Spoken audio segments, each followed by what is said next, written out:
if you are willing to pick fights with strangers at parties, you too can become the 1% and live in a Grecian palace with marble statues of yourself. Yeah. Hey, you. Come on over. Mom's not home till 6, and we're exploring the TV and movies that made you turn down the volume so your parents wouldn't hear.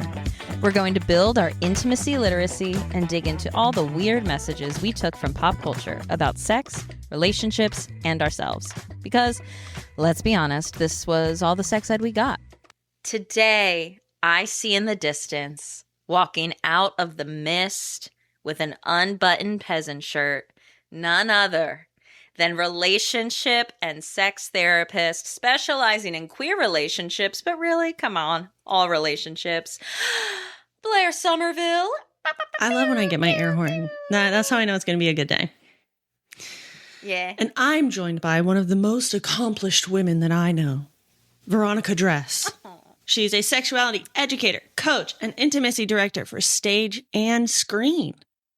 How are you doing today, Veronica? It's true. I am well. I'm amazed that you should know one such a person, if that's your definition of accomplishment. It is a high bar. You know? You're setting a very high bar for accomplished woman. But it's been done. Much. I am very excited about today's conversation. This piece of literature, and more specifically, this from movie, 2005. From 2005, very specifically, has become a big part of my romantic relationship with my partner. And I never expected it because honestly, once again, English lit class, didn't like this one, but I've come around. Okay, wait. So did you read Pride and Prejudice in your English class? No, I watched the miniseries in high school for honors. Okay, so you saw the miniseries.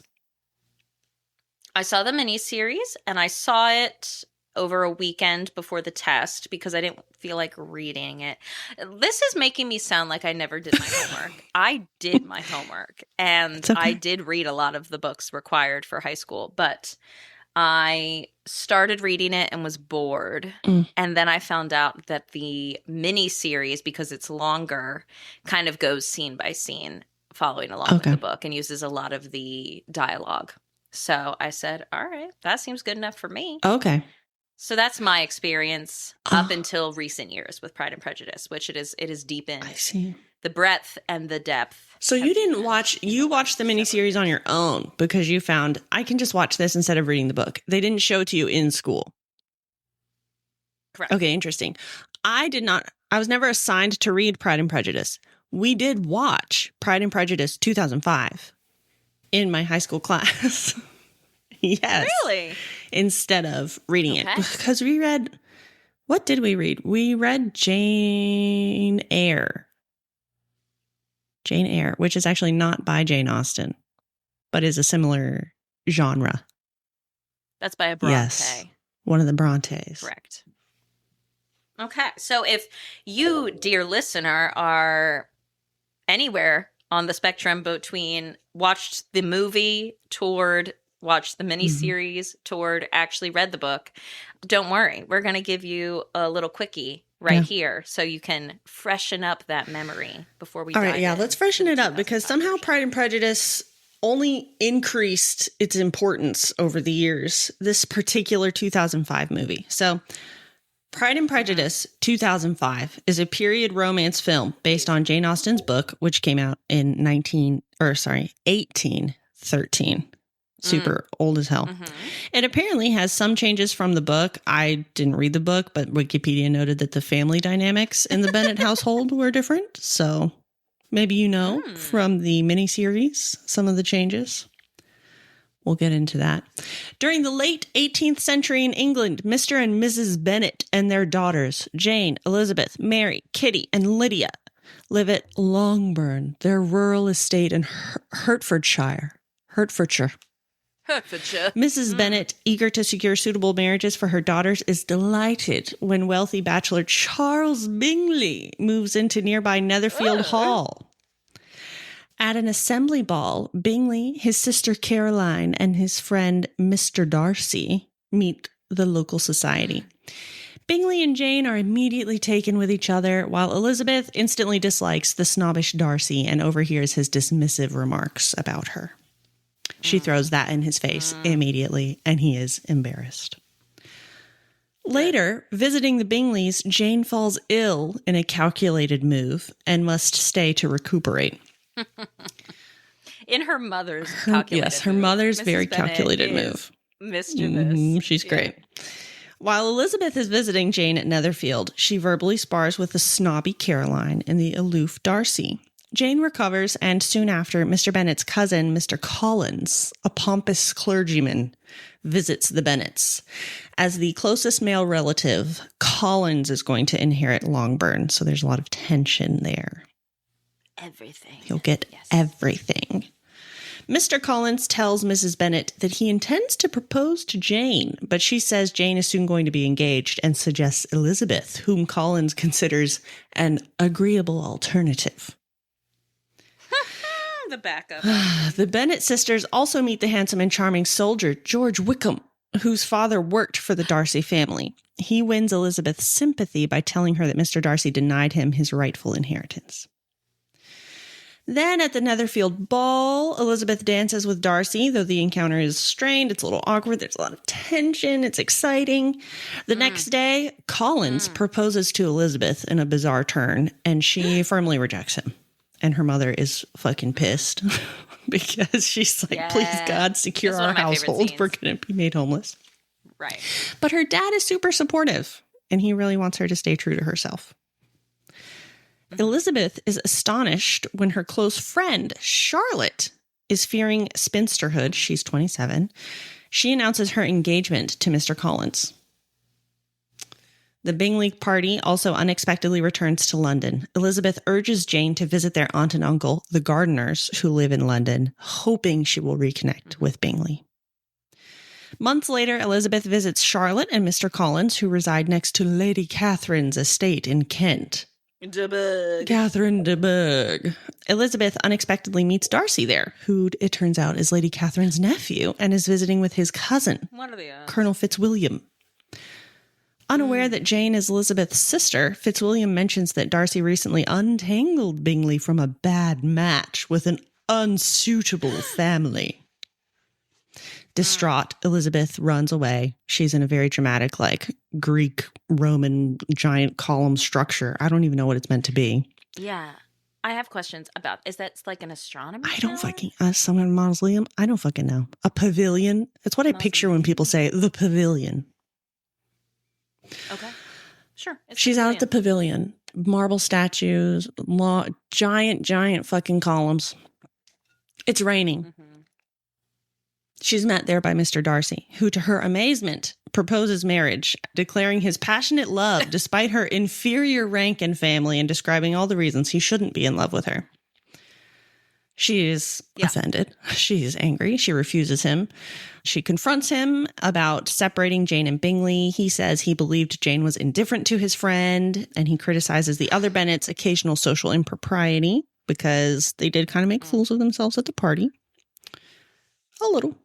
Elizabeth also cites his mistreating Wickham, which he doesn't answer for there, but later gives her a letter because he's angry and heartbroken and wants to defend himself. And he tells her that Wickham squandered the money Darcy's father left him and then attempted to seduce Darcy's 15-year-old sister, Georgiana, into eloping to gain her fortune. Spoiler, that is not something that Wickham outgrows. He does the same fucking thing. Oh, Wickham, ew. Hate to hear it. Elizabeth returns home, as does Jane. Accompanying the Gardiners on a trip to the Peak District, Elizabeth reluctantly tours Pemberley, the Grand Darcy estate in Derbyshire. Derbyshire. Jesus. She unexpectedly runs... You can't open your mouth, Blair. That's the whole thing. I have to pretend that I'm depressed living in the English countryside and everything's awful and you can't even bring yourself to open your mouth and you just say, Derbyshire. Exactly right. It's too much energy to open my mouth. I'm in Derbyshire. She unexpectedly runs into Darcy, who invites her and the Gardiners to dine there. Darcy's manner has softened considerably. He impresses the Gardiners, and Georgiana shares her brother's flattering reports about Elizabeth. An urgent letter from Jane reveals that Lydia, 15, has run off with Wickham.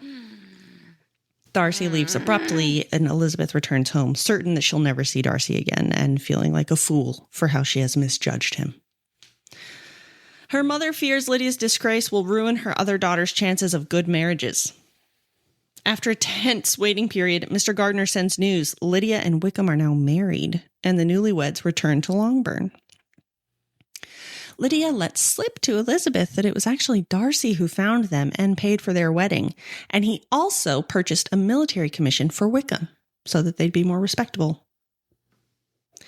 Bingley and Darcy return to Netherfield and visit Longbourn. Bingley proposes to Jane, who accepts. Late that night, Lady Catherine arrives to see Elizabeth and demands that she never become engaged to Darcy because, she claims, Darcy has been engaged to marry Lady Catherine's daughter, who has suffered poor health since infancy. Deeply insulted, Elizabeth orders her to leave. Yeah. Walking early the next morning, Elizabeth encounters Mr. Darcy, who's also walking across the field, in a lingering shot that lasts longer than I think it will every time I watch it. He apologizes. Oh, it doesn't last long in Blair. It's just very long. He apologizes for his aunt. As it should be. He professes his continued love for Elizabeth.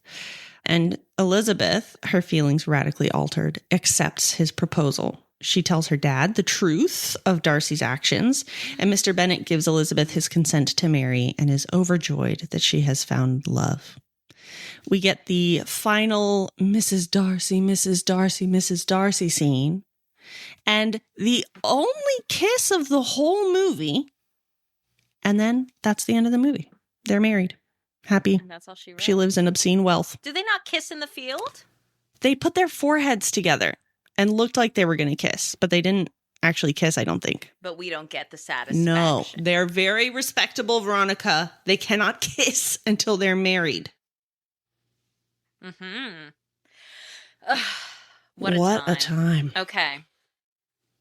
Was this your first rewatch since high school? No. Of the 2005 film? No. So it's not my first rewatch since high school, but I have not been that person who's like adores the movie and regularly rewatches it. I've watched it maybe this might have been my third or fourth time watching it.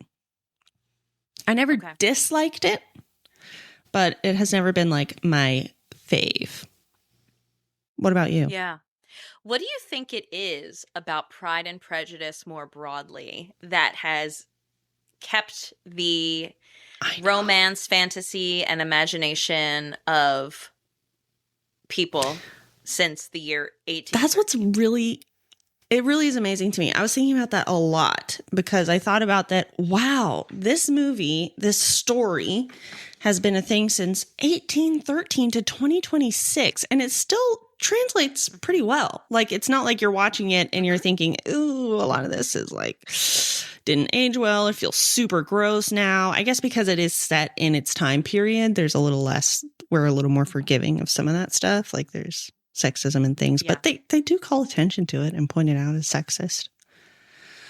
But I don't fucking know, because by the end of the movie, I sat there and I said, okay, the whole time I'm rooting for Elizabeth and Mr. Darcy. It's clear that you're like, yes, I want them to be together. But why? Fucking why? What? When I sit there and I try to think, because they're so similar. What would they talk about? Because they're not going to sit there and talk about how stubborn they both are all day long. You know what I mean? They're not like, oh my God, we have the favorite books that we read, or we both love this composer, or we both hate playing piano. We both like to travel. I don't fucking know what they have in common to actually talk about when they spend time together, other than low-key roasting each other all day long. I couldn't tell you, but nonetheless, I'm excited for them and I want them to be together.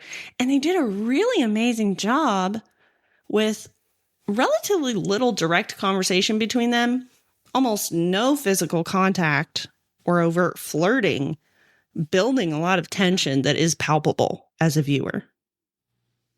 I don't know how they did it because, like I said, I don't know what they like about each other.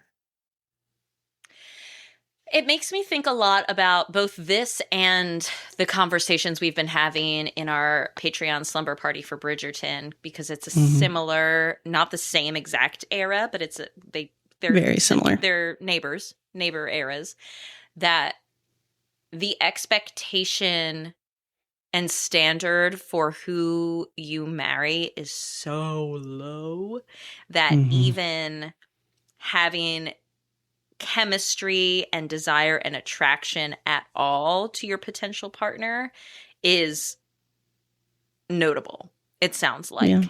Right? Because marriage, and this still is true for many people, like maybe more implicitly in some cases than explicitly, but marriage is a business transaction. Like, it is quite literally marrying estates and livelihoods and hoarding family wealth. It is not really about romance. The idea of romance as a part of marriage came much later. And so it's interesting that for both of these shows or movies, that it is notable that they are prioritizing romance and attraction at all.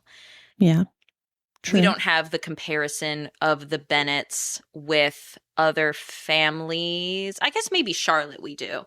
We have like the only other comparison we have of like what the norm is Charlotte, who is very explicit that she has no money, no prospects. Yeah. She's 27. She's already a burden to her parents, and she's scared. Which, fun fact, that line is not, it's a very famous line, right? Like, that's on like people's 27th birthday cakes still, which is so silly to me. It is not in the book. And I know.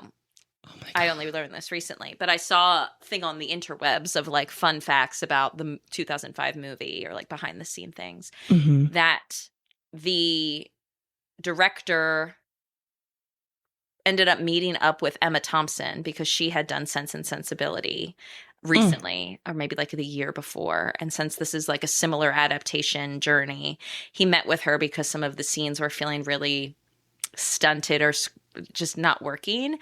And she was like, you sit on this bench and you write down what I say, and I'm just going to improv some scenes. And so Emma Thompson, beloved Emma Thompson, improved that scene and that line, and is like an uncredited writer in the film. Yeah, so that's all. God. We have her to thank.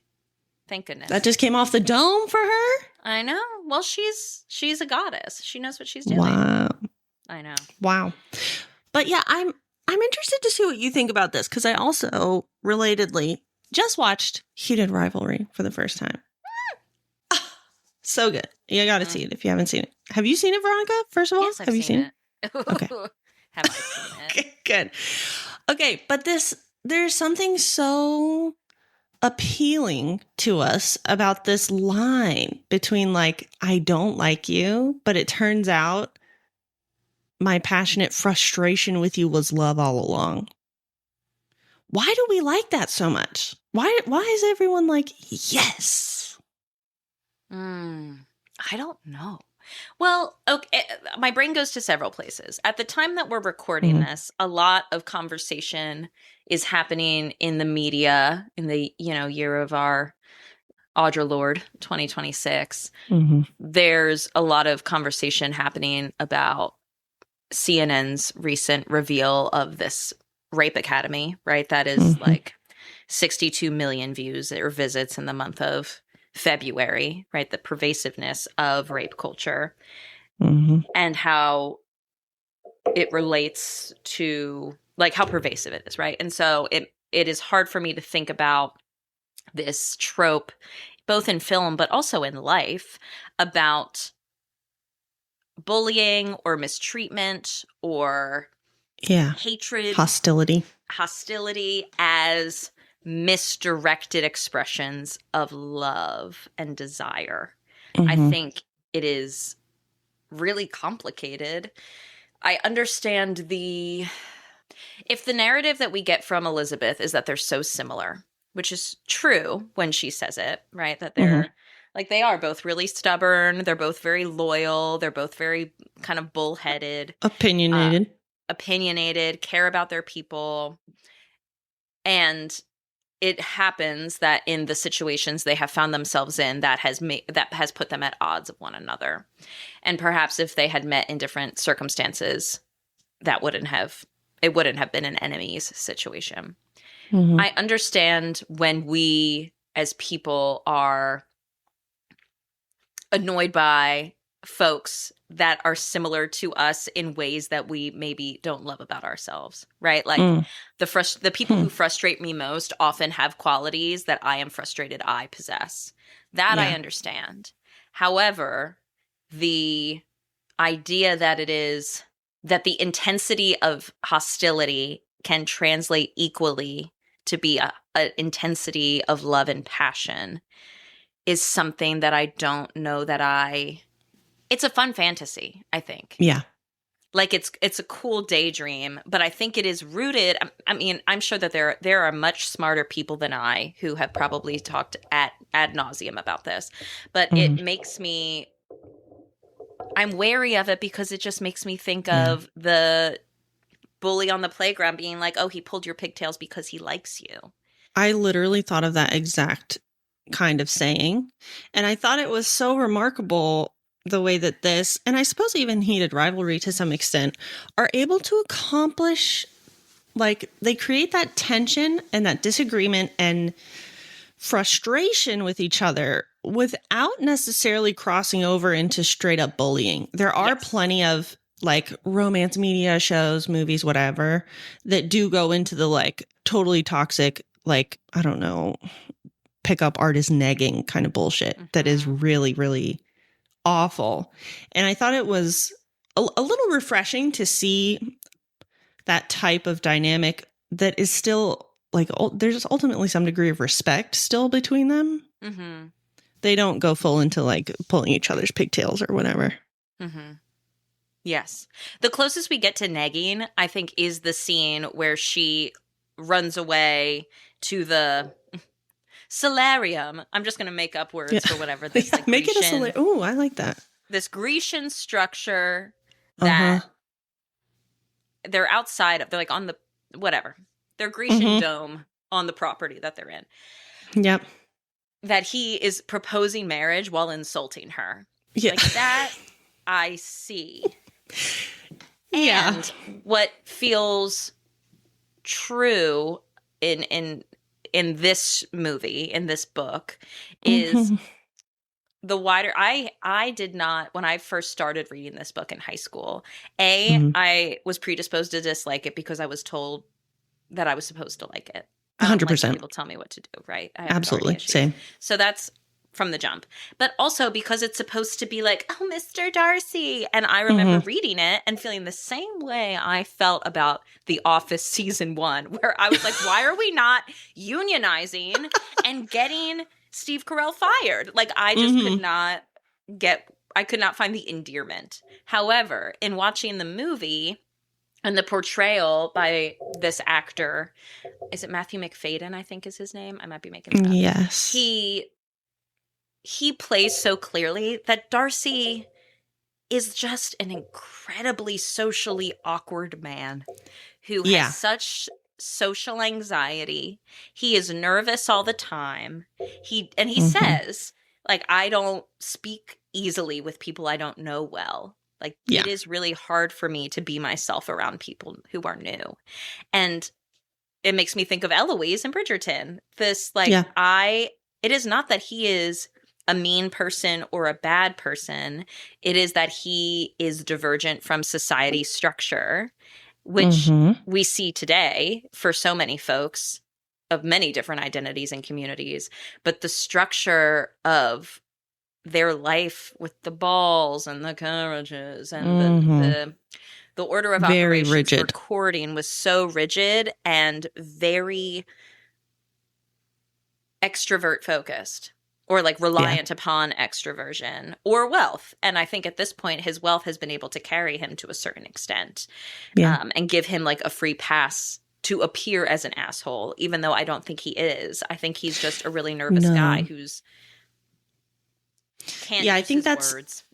That is important. I think that even when he is being insulting to her face or indirectly, you never get the sense that he's trying to manipulate her. Like he's not, it really feels like he's sort of stumbling into saying these things a lot of the time. Like it's just, he finds it coming out of his mouth because to him it's a fact. And he doesn't know any other way to put it. And it's true. So it's important to say it. Yeah. And it's like, and I think it is important too, that there's been a lot of discussion about Mr. Darcy as a neurodivergent character, especially as we've understood a lot more about neurodivergence. And I think I certainly didn't have that in high school. And that was not part of how we discussed the movie at all. Why are we into him?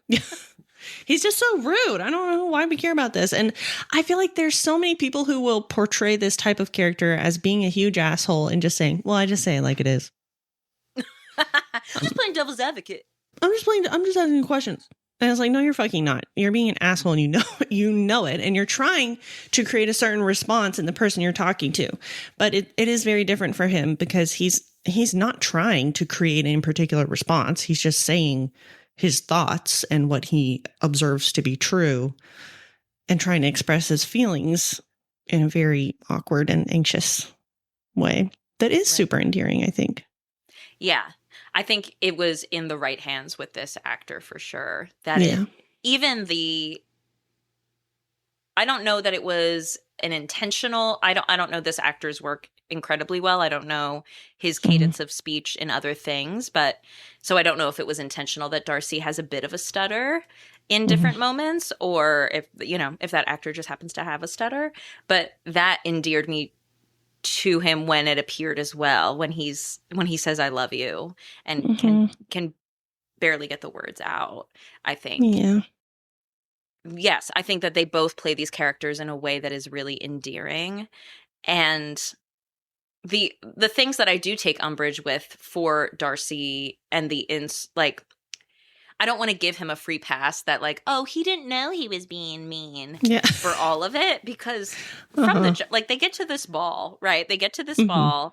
Everyone stops and stares. I think we're supposed to think that East Derbyshire or wherever they are, wherever Longbourn is, that it's a pretty rural community outside of London. Like it is not not feasible to get into London. People do, but it's like a trip. And so the way he interacts with it feels like, what is this podunk fucking town I'm in? Why are we here? What a snobby ass. He is very Mrs. snobby. Bingley, whoever she is, what was her name? Catherine? She's so Caroline Bingley. rude. Caroline, yes. She's so rude the whole time. Cunty, but in a way that's borderline, are you a cunt or are you cunty? She walks that line really well. She does. She does. Yeah. Because there's this whole thing he says about how none of the women there are barely tolerable. Yeah. And he couldn't tolerate dancing with any of them, which we love seeing Keira Knightley as Elizabeth throw that in his face, that she heard him say that. Yeah. And she really pushes him about like, well, you're not even going to dance with anybody. Like, I think what I do enjoy about their relationship is the wit, is the sparring. There is an excitement to their bantering, and it is not, I don't think it is designed to be flirting. However, it does fall to me under a category of flirting, which is like a sparring of wit. Like it is. It's like intellectual. It's a way, of like intellectual banter and throwing the ball back and forth, the energy ball of what their dynamic could be back and forth. And I think that is really exciting to see, and is absolutely a way that people flirt and develop tension. And I think that in lieu of any physical contact or even noticing their own romantic feelings for each other or desire for each other, that is what we get in its place. And that tension, when conveyed with the appropriate intensity, is really fun to watch. Yeah. And okay, so I think I'm developing a theory about what is so enduringly appealing about this film as like a romantic fantasy for viewers to have. And I think some of it is maybe the idea that by being myself aggressively and unapologetically the way Keira Knightley is, even if I have to have a little bit of conflict with someone, that will make them respect me. They will see me for who I really am.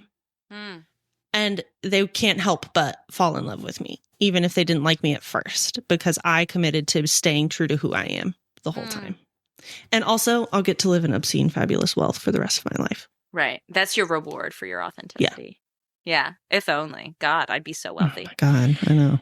There's an element of integrity for both of them that is really important, I think, as a value that they're exploring together, whether or not they realize it, right? Integrity and loyalty and authenticity and pursuing ethical relationships in friendship, in family, within the constraints of the time seems to be really important to both of them. It just happens to be what they are fighting for is at odds with the other one.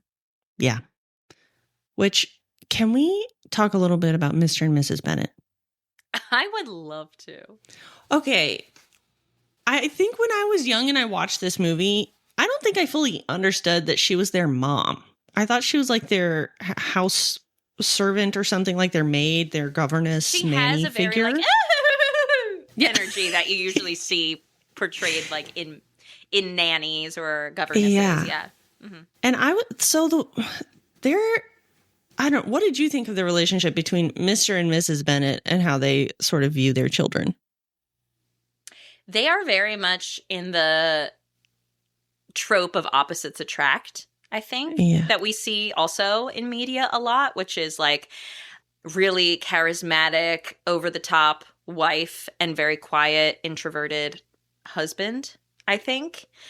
I'm trying to think of other places where we see that trope, but I feel like we see it a lot in sitcoms too, where it's like, oh, she's larger than life. And he's like the stable, logical one, which, is just a caricature of those gendered expectations of like feeling versus thinking, which, there it is. I am fascinated by, there's a line when Darcy is proposing to Elizabeth, which turns into an argument because he's like, I'm just saying the truth. And she, sweetie, and she is like, yeah, and your truth sucks. And it has really impactful repercussions and is offending my family, who I love really dearly, because one of the complaints about why Jane was unsuitable for his bestie was that your family is, in not so many words, like your family's kind of, there's impropriety, that they are not proper. They are kind of trash. They're trashy or like gauche or... Yeah, he says like your mom embarrassed herself at the party getting drunk and talking about what a favorable marriage Jane and Mr. Bingley would be. And your little sisters are, one, out in society before all of you are married off. They're also like so quote unquote boy crazy about horn all dogs. Of these little horn dogs about all of these officers that are in town. And he says, and even your father in some occasions, which I always thought was a really interesting line in the film. I don't know if it's in the book, because I don't think we see that with Mr. Bennet. Maybe I don't it was remember. Improper for him to go and call on the Bingleys when they first arrived to town without an invitation. Maybe that was it. Or maybe it's the fact that he does take such a back seat while Mrs. Bennet embarrasses herself, right? If we were to think about this. He wasn't even there. Structure of romance, or not romance, the structure of marriage as like man is the head of the house and the woman is here to raise the children and support his ego and his goals, business, whatever. And so I could see that. I do wonder, Mr. Bennet is very laid back and is always in his study and like is so loving to his daughters and so tickled by the family dynamic. Like it is no doubt a deeply loving family. She definitely runs the show when it comes to this era of the girls getting married. But I am curious, and I remember turning to my partner while watching it, and they are one of those people who loves Pride and Prejudice. They introduced me to the movie. Like it's very near and dear to them. Mm-hmm. I was like, what is his gig? Like, I think we're supposed to believe that they are high enough in society that they are perfectly capable of keeping a cook, right? Mm-hmm. That they have some household help. It seems like they have land that gets tended to. Mm-hmm. But I don't know. But they are not wealthy in the way that the Bingleys and Darcy are wealthy. No. So, like, he's not a tradesman, but, like, is it their estate has cattle and pigs and farming and whatnot? I can't figure out their level of financial security and whether or not Mr. Bennet just lounging around all the time is something we're supposed to be chill with or something that's a red flag for us as the viewer. I can't figure it out. Yeah. Do you know? Yeah, that's a good point. I'm not sure. That is a good point. I guess because he has like a study where he is doing something with papers. He's shuffling papers around, keeping some kind of records, reading books. I have papers. I have papers too. I shuffle papers. I don't know. I don't know what because they portray it as if they're like sort of in trouble, but some of their trouble seems to be far off in that it's just that none of the girls can inherit. Yeah. So then they don't have any secure claim to their home. But I also thought it was weird, like for a lot of the movie, I agree. Like it's mainly that they're almost just living totally separate lives. And like they call each other Mr. and Mrs. Bennet. They don't even call each other their first names. But then we have this one scene. I forget how exactly it situates itself in the movie, but they're like showing us different people's bedrooms and like what they're doing in the Bennet household, getting ready for bed. And we see him and Mrs. Bennet like cuddling together in their bed, talking about like how happy they are for their kids. And they're like looking forward to Jane and that she's doing well. And they're like kissing and snuggling and giggling together and having a good, yes, it's like so cute. And I was like, wow, okay. So during the daytime, they like barely talk, or if they do, they're kind of like, I guess Elizabeth is drawn to making fun of each other a little bit and only calling each other Mr. and Mrs. Bennet, but then they're snuggling up and having a great little time. Mm-hmm. I thought that was really interesting. We don't get a clear idea of what, like, I think I hate that I keep referencing Bridgerton, but I feel like we're kind of watching these so close together. It's hard not to compare and contrast.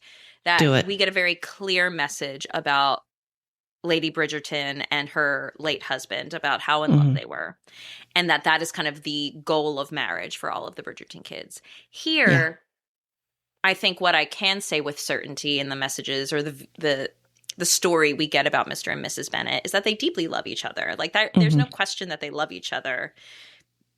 To me, it just seems that their version of love and intimacy is very, and I guess maybe this is similar to Elizabeth and Darcy, that it is kind of picking at each other, or that kind of like chuckle and an eye roll when their little idiosyncrasies come out, right? When she says, oh, Mrs. Bennet's always talking about her nerves.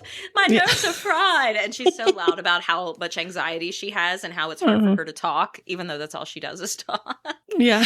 And he's like, my dear, I have the utmost respect for your nerves. They've been my constant companion all of these years. Yeah. Like there's a sweet picking at each other that I don't think moves to a place of mean.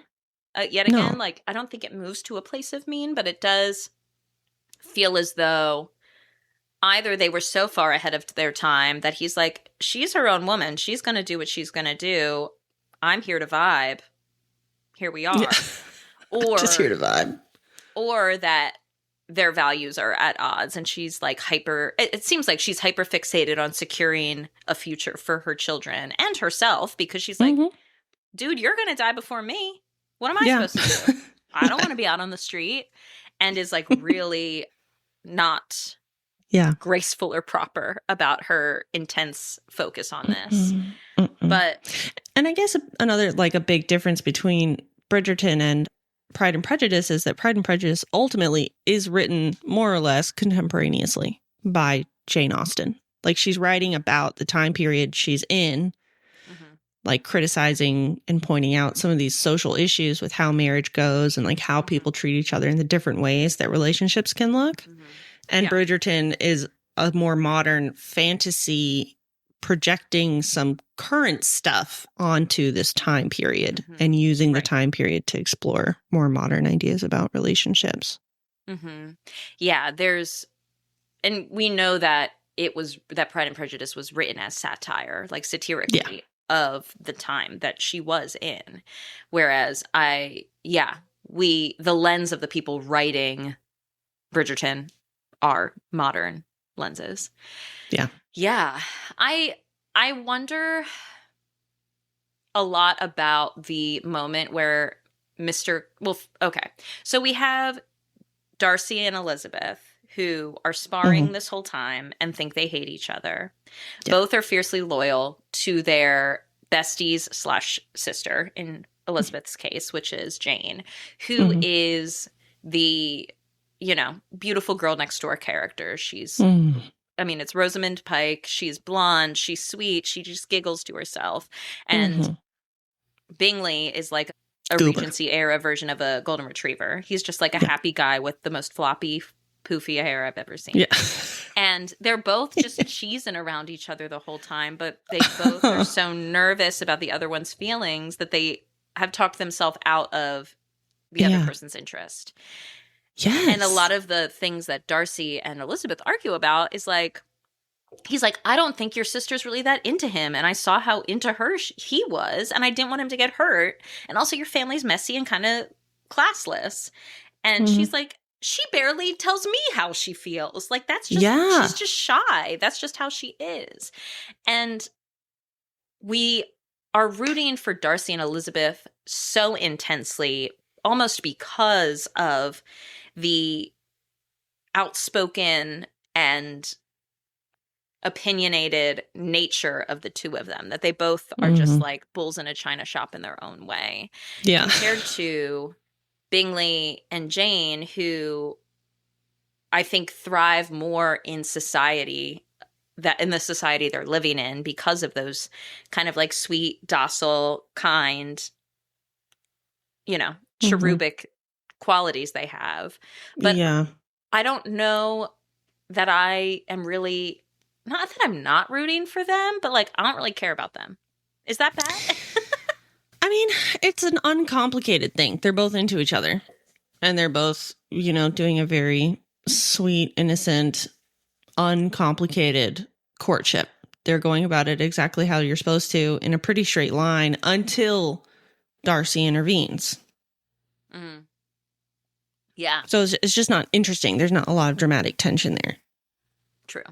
Until this movie does such a lovely job of depicting awkward attempts at communication.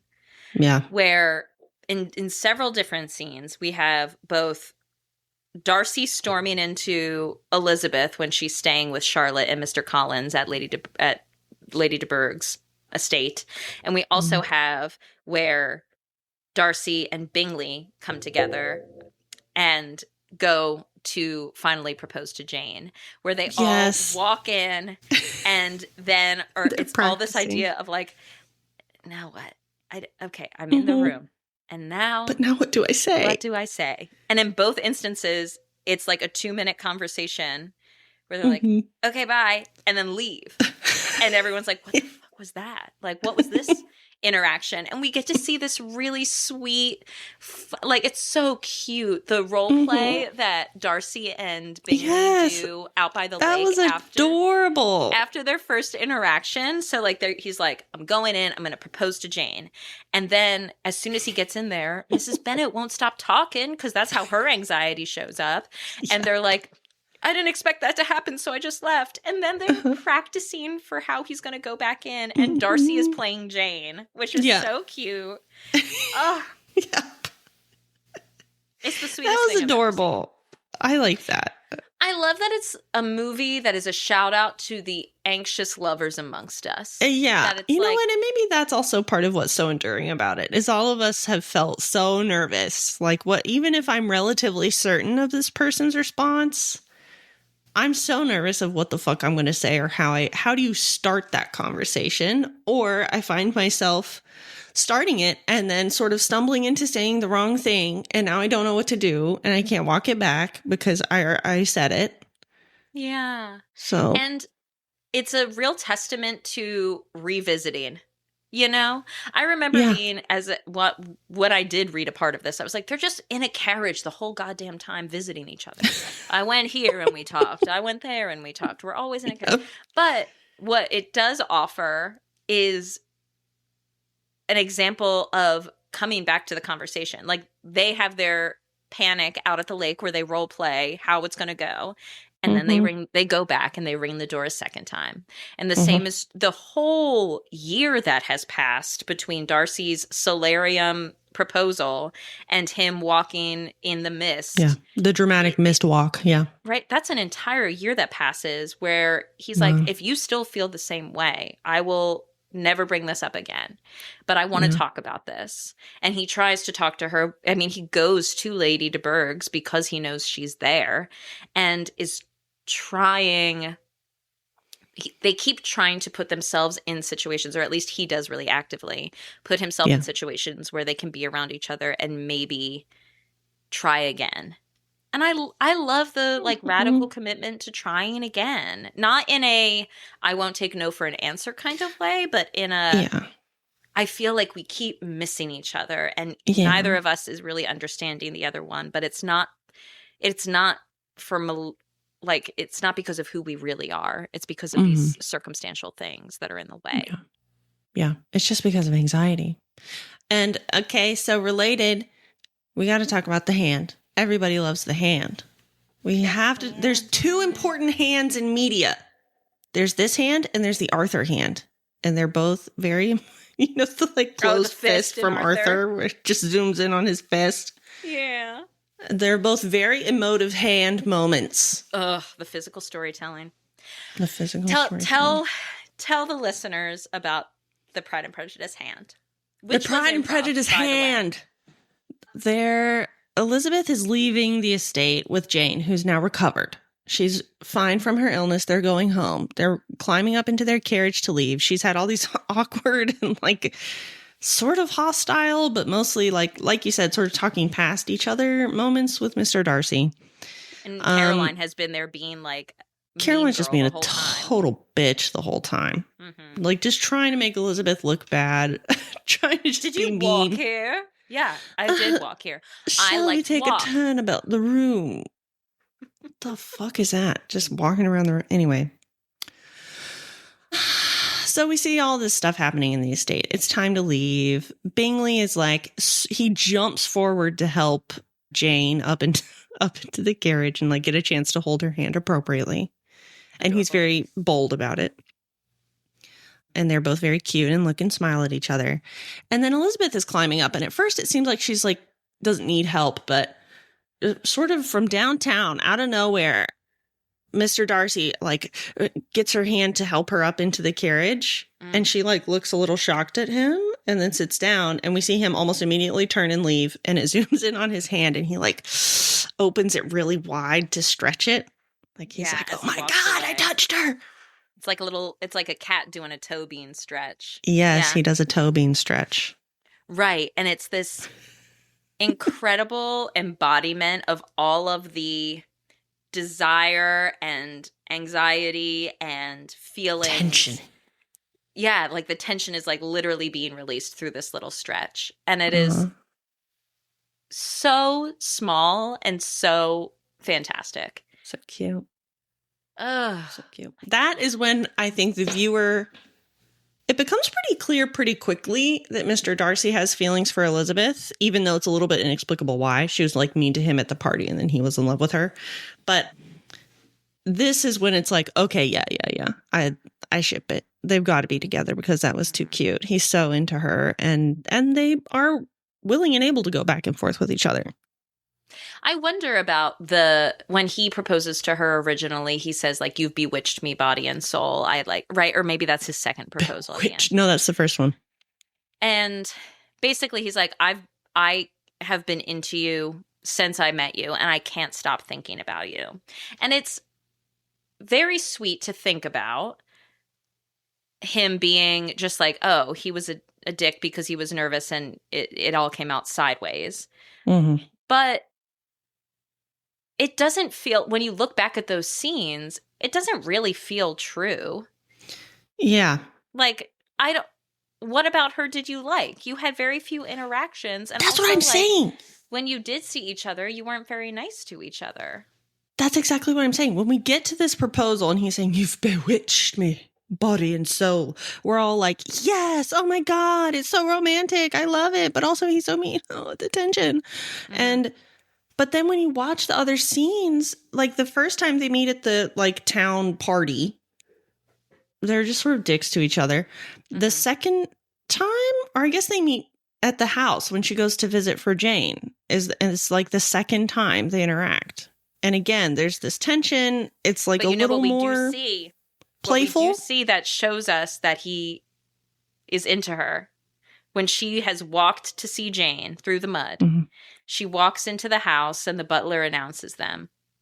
And Caroline is like sitting there like a judgmental little kitty cat, like mm-hmm. licking her little claws after brunch. And Darcy stands up immediately as soon as he sees her. And it's the jump up of someone who's like polite, right? Like that's the custom in their age is to like, you stand when a lady enters the room. But it's not that. It's like, oh my God, she's here. Like, so we do see that like that early on, he is into her. Right. Does he just have like a humiliation kink and he liked that she called him out in front of everybody at the party using his own words? Maybe what's beyond that is like she sees him enough to call him on what's really going on. She got his ass and he said, wow, you really understand me. And you're willing to call me out about it. Yeah. Maybe. Because I think that is like, while I don't want to ever like glorify the trope of like, he was mean to you because he liked you and that's what love is. I do think it is important in relationships to find people who see you in the fullness of you, right? Like I love your nerves. They've been my companion these 20 some years. Like, I think it is important to find people that you can be your full self with, and also that they're not going to just put a lovely glowy filter on you and not see the full humanity of you. Yeah. And I wonder in this scenario, I feel like they do walk that line in a way that is tricky. Yeah. I mean, and some of it is because he didn't say to her face at the party, everyone sucks here except Jane. She's the only cute one. Jane's the only like whatever. She's fine. She's like fine. She's hot for like a country girl, I guess. Like he didn't say that to Elizabeth's face. She overheard him being shitty about it to why do I keep forgetting her fucking name? Caroline. And then later, I guess also he was embarrassed because he was like, you know what? I was being really shitty, actually. That was awful of me to say. Yes. You're right. I think part of him was also like, you're right. And I like that you corrected me and you're actually right about it. I learned something about myself because of you. Yeah. Yeah. There's so much to it because we also have in the background all of this business with Mr. Collins inheriting the estate and I love Mr. Charlotte Collins marrying him because that's Side the note, option. He's hilarious. I know, he's so good. What excellent boiled potatoes. The way Which he's of my like cousins gently, do I owe? Compliment. He's gently bending his knees all the time because he's like, I don't know, right? Just so like awkward how he holds his body. It's great. I know. He's so awkward. And I love when they're dancing and he keeps trying to have a conversation with her, but then the dance has them separate. Yep. Yeah, contrasted with almost right after Mr. Darcy and her dance and they do the scenes where like there are no background actors. It's just them. Yes, that all of the scene, everything goes blank except for the two of them. Mm-hmm. Even in the tension, even in the conversation, not necessarily being totally pleasant, right? Like there's an intensity there. And I wonder I think a thing that we haven't mentioned yet about Darcy that is, I think, a big piece of not just the like the enemies to lovers trope or like the misunderstood misalliance to lovers is it's not just that like, oh, he was awkward, he didn't know how to say his feelings. It is also combined with the fact that we see all of these mountains have been moved and it was all for her. Yeah, true. Right? When Lydia runs off with this asshole Wickham and the family is going to be completely ruined because she's going to be like, you know, Scarlet Letter and no one will marry anyone from their family if this goes through or if they don't get married. Like Darcy leaves and is and seems awkward and rude about it, but meanwhile he goes to go find Wickham. I must leave you. Basically pay him off so that he'll marry her and save the family from ruin. Like we find out after the fact that he's been doing all of these things. And didn't want any of them to know. Didn't want anybody to know. Yeah. Yeah, that ultimately he becomes or is, who knows if he was the whole time, a pretty decent guy. And, you know, then in the background we have child predator, Mr. Wickham. Yes.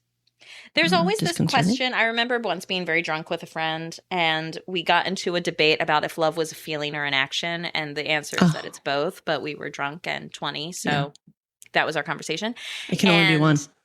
It feels like this film or Darcy's whole thing is the dance of love as verb, love as word, right? That it is, he doesn't have the words to articulate this feeling. And so he is rough around the edges, but ultimately shows through action is really loving. But sometimes that is at odds, right? Like the love he has for his best friend is the more important love for a section of this story. Yeah. That like, I love Bingley. Bingley is my number one bro. And I'm going to move us back to London rather than have him like get hitched to this woman who I don't think actually likes him that much. And I don't want him to be heartbroken. Like he takes big swings for the people he loves, as does Elizabeth. She just has fewer resources to do things to that scale. Yeah, that reminds me, I don't know if I was just stupid or not paying attention when I watched this in high school or a little of both, but I recall, so I was confused about Mrs. Bennet and that she was not their mother, but instead their housekeeper or whatever. And also any scene where we had Keira Knightley, so Elizabeth and Jane, like in their bed under the covers together, my young little brain was like, are they gay? Are they supposed to be in this bed together? What's happening? Are they about to have a lesbian affair? And that's when I would be like, sister? Okay. And I'm like leaning in. I'm ready. I'm like, oh, where's this going? I like at first, I don't think I got, I think it took me a minute to get that they're sisters. That was like, because also they look so different. One of them's blonde and one of them's brown hair. And in my mind, you had to have the same color hair. To be related in a film. To be related, as everyone knows. It is, I mean, the intimacy between them as sisters is really stunning. And they do what is also done in Practical Magic, which is like sisters under the top sheet talking about their feelings, which, to be fair, we'll see later in the season is also what happens in Romeo and Juliet in a really slutty little way. And so it is a intimacy. The same behavior can be different kinds of intimacy when it comes to talking under a top sheet. Yeah. My brain said intimacy or Romeo seems gay. Juliet love. Yeah. And it all ends like with this. I love that it ends with the two of them walking the grounds, anxious out of their minds. And that's where they find each other. Yeah. After Dame Judi Dench shows up at Elizabeth's house being like, you motherfucking poor ass bitch. I heard that you're engaged to my nephew, you slut. And that Elizabeth does not back down. She's like, get the fuck out of my house, lady. She said, no, we're not engaged, but I can't promise anything. I can't promise that we won't get engaged. You haven't. I wouldn't say no. Get the fuck out of my house. So good. And then they walk toward each other, and it has this really sweet little interaction. What is interesting to me, and this is I'm curious what this means to you or what your thoughts are on this as a, All right, as a I'll way tell to you. wrap I'll up ask me our the question. I'll convo. give you the answer. If you want to. I will. So I found out that in the release of this film, Mm-hmm. UK audiences or European audiences got one ending and people in the US got another. People in the UK and Europe, or like more people not in the US, essentially. I don't know exactly, but people not in the US had the movie end in the scene where she talks to her dad in his study and she is crying and the dad is crying, which I love her relationship with Mr. Bennett. It's so tender. She's obviously the favorite. Oh my God. She's totally the favorite. And she's crying because she's so in love and is like, I was so wrong. Like, he's the best. I love him. That's how it ends. But US audiences get the final scene of Elizabeth and Darcy seated out at night outside of his estate talking about what they'll call each other, and he kisses her and has the whole Mrs. Darcy, Mrs. Darcy, Mrs. Darcy. Because US audiences need more sweetness and closure, apparently, than other audiences do. Oh my And I'm curious what you think about that. Because to your point, in your wrap-up, that's the only kissing we see in the whole film. Yeah. And so how would you feel if it ended in the study? Like, what does that say about us in the United States and our expectations of, like, this syrupy sweet, perhaps, happy ever after? I can't believe they took it out.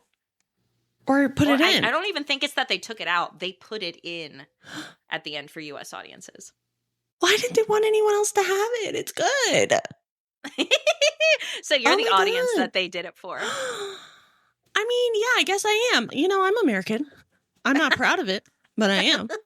Oof, and I guess I would have felt like it's not complete. The story. Yeah, I would have felt like, okay, what the fuck? Like, the end. Her dad agrees that they get married. We don't get to see the wedding. We don't get to, nothing else. It does feel like there's not any closure if there's not that scene. It makes me curious how the movie was received, because I know in the US it has this whole big, like, you're like, you can be a horse girl, you can be a Pride and Prejudice girl. That's true. And I'm curious if that is a t-shirt I have seen in the year 2026. Yeah. Oh yeah.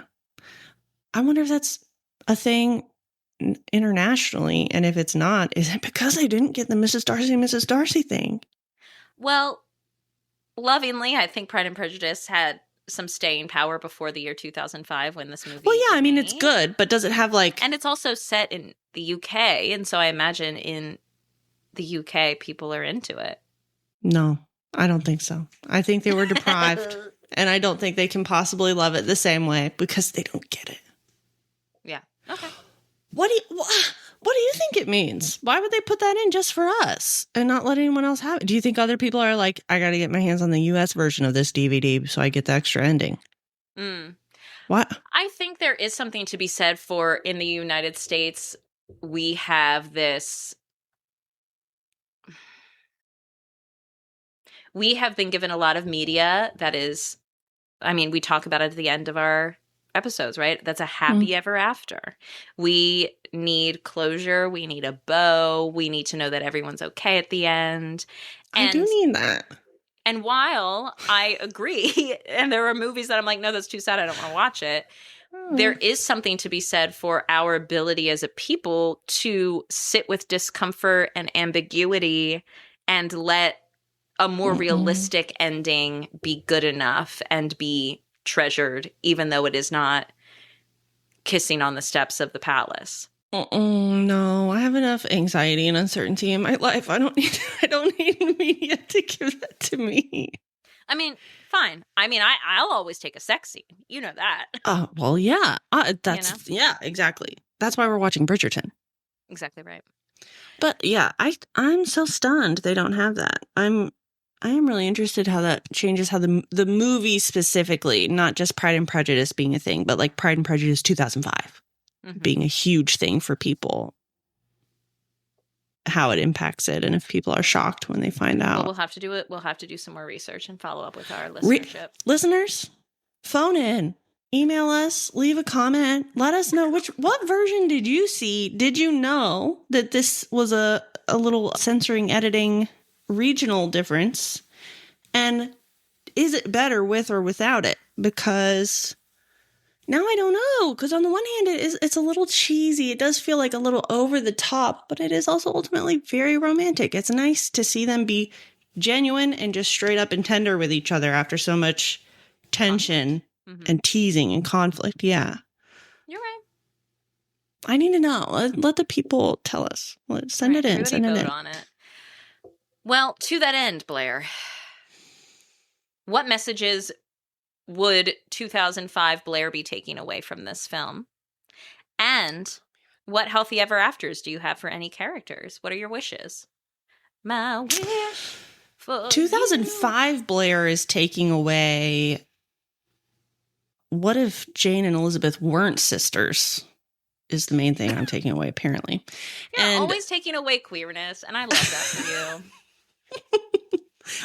2005 had a lot of questions and not a lot of answers. Okay. Totally. So I was trying to get it where I could. I think I am taking away that if you are willing to pick fights with strangers at parties, you too can become the 1% and live in a Grecian palace with marble statues of yourself. Yeah. So that's what I'm taking away from it. And I hope that Mr. Wickham goes to jail. Send him in. He's done. I'm done with him. Although something weirdly reminded me of Orlando Bloom. I had to look it up to be like, was this Orlando Bloom? Hair of Orlando Bloom in Lord of the Rings a little bit. Yeah, it was very Legolas when he's a human in Beauty and the Beast. Oh my God! Yeah. Whoa. Yes. Okay. I think that's mainly and also that your hands are very powerful storytelling tools. Apparently. What about you? I love you, honey. I love you. Well, 2005 Veronica was taking away annoyance. I have grown and evolved, and probably recognizing my own queerness has helped in softening my view of this, because I think I felt much more implicated in what was expected of me in a hetero relationship by watching this in 2005 at the age of 15. I felt like it was telling me the story that if a man is shitty to you, it's romantic because it means he likes you, and it means that he just can't express his feelings. And isn't that so romantic that instead of using his words, he goes and he saves your family? Don't he spends money on you. I didn't like that. I think now the message, and I think it's fair to say that developmentally what we're taking changes, and what we take in these rewatches is a more nuanced and quite literally subject matter expert view on the conversation that is worth noting, that regardless of what you and I think as 30-something-year-olds who think about this all the time, the takes of younger folks actually matter probably more than ours do. I think now it gives me a message of having some grace and compassion for the ways that anxiety can get in the way of expressing ourselves, and encourages curiosity about what is when we have big feelings about a person, taking some time to inventory what's going on underneath those big feelings. Sometimes it's oh, I am frustrated about these qualities in myself, and that's why they drive me bonkers. And sometimes it's I think I'm attracted to them, and it feels safer to be angry at them because of X, Y, and Z reason that it couldn't happen. And ultimately, my healthy ever after is that they continue to not let this be the ever after, that they let this be the beginning of getting to know each other and finding a really sturdy foundation. I think the big gesture is given a pedestal in movies that I don't think is ultimately always about like always a sturdy foundation to build upon. And so I'm excited. I would be excited to see them start actually building like understanding of shared values and interests and like a really curious and generative relationship that is based on maybe more than picking at each other. Mm-hmm. They should start a book club. Yes, they start a book club, and his little sister teaches her how to play piano better. Yeah. And that's what you do. That's what you do. Well, I'm probably going to go wander around in a field of mist, waiting for someone to come upon dramatically. What are you going to do? Well, I would join you there, but I wear glasses at night, and so I fear I wouldn't be able to see and I'd fall into a bog, which is a risk. So I think instead I'm going to make some excellent boiled potatoes and see if I can't secure a wealthy inheritor that way. Yeah. Yeah, I got to find a proper wife per Lady Catherine's instructions. My patroness. I got to go find a patroness. That's ultimately what's got to happen. So I'm going to go do that, and I'll see you. I'll see you when Mom's not home. Yeah, I'll see you next time for Clueless. Should be fun. Oh my gosh, what a trip. All right, so totally there. Bye. Thank you so much for joining us today on Mom's Not Home Till 6. Pitch us your healthy ever after. Leave us a rating or review on Spotify, Apple Podcasts, or wherever you listen to podcasts. You can find more from us by following me, Veronica, on Instagram at the.dressrehearsal, or you can support us on Patreon at the Dress Rehearsal Studio. We'd like to extend our gratitude to the queer and trans communities, past and present, who have made it possible to be the people we are today, and to you for listening. Now be sure to go change that TV channel to something appropriate. Catch you next time.